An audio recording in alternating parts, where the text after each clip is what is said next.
Yoga starts making much more sense once your body stops feeling like it's always trying to catch up. So today, we're keeping things simple, letting a few familiar movements become a flow, and it's gonna connect together naturally. So no pressure, no perfect pose. We do the shape we can with our own body. So stand with me and let's just start. Let's start with our mountain pose. Mountain pose. Little big toe in. Grow your roots. Engage your legs. Shoulder up and back. All that good stuff. Inhale up and exhale a little bit to the side. Ooh, make sure your shoulder and your hip move back a little bit on the band side. Keep breathing here. And other side. I'm going to turn all that into a flow. Just a quick review what's going on. Nice little twist. Put your hands on your hip. Move your hips, torso, and then look. Ooh, center. Hip, torso, and your head. Nice little twist. And center. We'll go back to all that. You got all your roots going. Remember your roots. Shift into one leg. Lift your heel, open your knee. That's your tree pose. And you can stay like that. Or grab your chair, your wall, whatever you need to.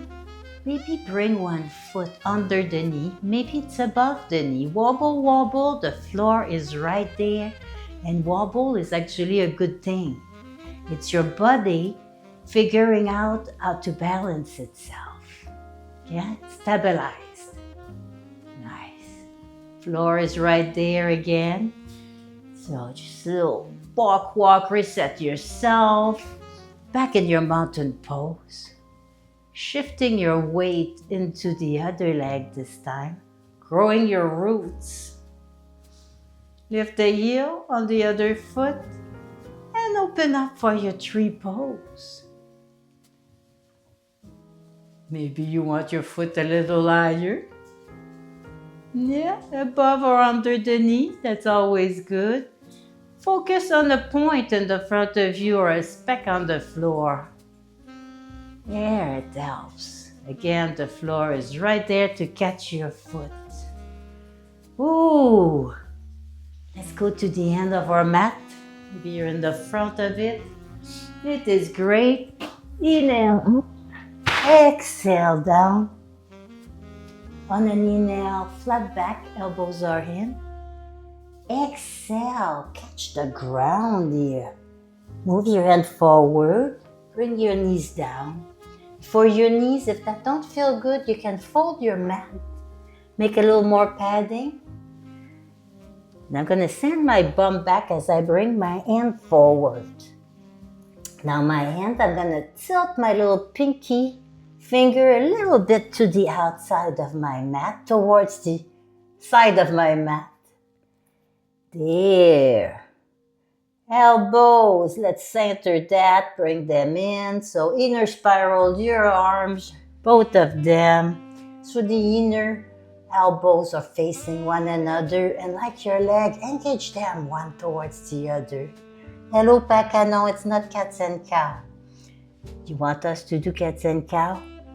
Well, maybe we should, right? Right now we're doing something else. We're just pushing on our hands, using our hands to be stable in a modified down dog. So this is a kneeling down dog. Yeah, I made up the name. Maybe I didn't. That's what I'm thinking of right now. Neck is super relaxed here. And let's come on our four for a moment. Becca wants her little cats and cows. So wrist under the shoulders. Elbows are in. Exhale all the hair out. And squeeze your belly up. Squeeze right through your spine and the ceiling. And down. Remember your arms, they are turned inwards. So So with your own breath, when you exhale, you bring your back into the cat, wow, like an all-winged cat. Exhale, old cow. All-winged cat. Exhale, inhale. I think I said exhale anyway. Inhale, it doesn't matter. Oh, yeah. So don't worry if you inhale when you should exhale once. As long as you know when you inhale your belly into the cow and when you hollow your stomach, of course you're exhaling. That makes sense. And it helps the movement. If the breath's too much, just don't hold it. Ah. Okay, Paka, we're good now. We did the cats and cow. Now bring your hands forward where they were. Little pinky out a little bit. You want the peace love, the center of your peace love fingers to be straight ahead. So that helps a little bit here. Press into your hand.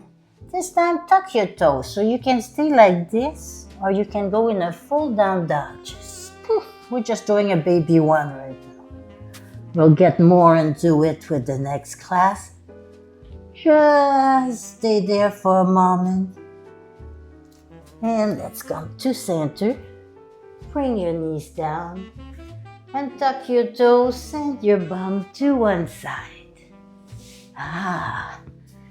Yeah, easy pose here. Oh, this is very nice on my hips right now. I think I need this. Oh, just comfortable. However it is you sit, that is comfy for you. Inhale up, exhale into your side bend. Little support here. Opposite knee wants to go towards the mat. Maybe it's touching the mat. And other side. Same thing. Open that shoulder. Same thing that when you're standing up. Ooh, I hear my bones crunk, crunk, crunk. Old bones crunching. One more time, both sides.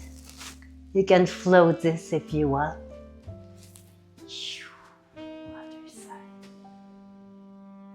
And center. Inhale up, whatever up is to you. Turn your hip to the side, shoulder and your head. One hand goes towards the back for a little support so you can stand a little taller. Knees towards the ground. Just look pick up something you haven't seen or noticed in a while, even if it's dust, Ooh. Inhale, other side. Exhale, hip. Torso, shoulder, your head last. Again, hand goes in the back. Tall. Just breathe here, just breathe. If something's not comfortable with your neck, place it where it's comfy for you. That's so important. Don't force your neck, it just doesn't worth it. Any forcing never worth it. How about a nice self-hug? A nice self-hug. We worked our arms a little bit today. Little side to side, little baby twist. And hug, whichever arm was up and up, down. Nice hug, tap, tap on the shoulder. Maybe on your arm, wherever your hand is. Oh, one last big breath. Inhale and exhale. And whenever you're ready, I'll be waiting for you at the next class. I am Anne-Marie, the yoga storyteller with That's Life Yoga. See you there.